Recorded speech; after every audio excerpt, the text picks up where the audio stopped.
Hello everyone, welcome to Daily Effect. आज हम बात करेंगे रिसेंटली अर्थक्वेक के बारे में जो कि म्यांमार में आया है, प्लस साथ में इसका इफेक्ट जो है वो थाईलैंड में भी देखा गया है। थाईलैंड में अगर हम बात करें तो ये एक्सपेक्टेड है कि वहाँ पे 10 के अराउंड जो लोग मारे गए हैं। प्लस म्यांमार में अगर हम बात करें तो 144 जो है वो लोग यहाँ पर एक्सपेक्टेड है कि उनकी डेथ हुई है due to the earthquake. Plus ये भी कहा जा रहा है कि अबव 1000 जो है वो यहाँ पर लोग इंजर्ड हुए हैं।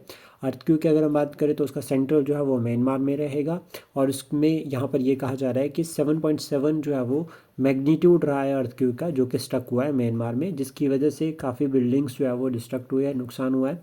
इंफ्रास्ट्रक्चर की अगर हम बात करें, रोड्स जो है वो इस तरह से जो है वो आपको क्रैक्स जो है वो रोड्स में देखने को मिलेंगे और बीच में इस तरह से जो है वो गड्ढे भी जो है वो रोड पर बन गए हैं। एग्जाम पॉइंट ऑफ व्यू से अगर हम बात करें तो हमें याद रखना है कि सिज्मोग्राफ, ठीक है, जिसको जो है वो सिज्मोमीटर भी कहा जाता है, ये एक इंस्ट्रूमेंट है जो कि डिटेक्ट, रिकॉर्ड और मेज़र करता है ground motion during the earthquake. तो ग्राउंड मोशन जो अर्थक्वेक के टाइम पे होता है तो उसको कौन मेज़र करता है? सिज्मोग्राफ। प्लस रिचर स्केल की अगर हम बात करें तो यहाँ पर जो है वो मैग्नीट्यूड, जो इस पर जो है वो मैग्नीट्यूड जो है वो मेज़र किया जाता है अर्थक्वेक का। ये भी याद रखना है कि जो एनर्जी जो है वो रिलीज़ होती है जब जो है वो अर्थ में जो है वो हम क्या देखते हैं, शेकन, यानी कि अर्थ में जब कोई कंपन देखते हैं।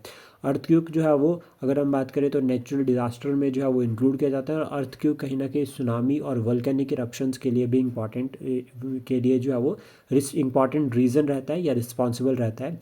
प्लस हमें याद रखना है कि ये जो हमारा आसियान नेशन है या जो इंडो पैसिफिक रीजन है, जो रीजन है, ये पैसिफिक रिंग ऑफ फायर भी, और यहाँ पर अर्थक्वेक्स भी देखे गए हैं। अगर हम कुछ मंथ्स पहले की बात करें तो अंडमान सी में भी जो है वो एक अर्थक्वेक देखा गया था, तो वहाँ से फिर जो है वो वार्निंग जो है वो रेज हो रही थी कि कोई बड़ा जो है वो अर्थक्वेक आ सकता है। आई होप जो इन्फॉर्मेशन उनमें डिस्कस की है ये आपको एग्जाम के लिए हेल्प करेगी। Thank you, please support, share and subscribe daily fact.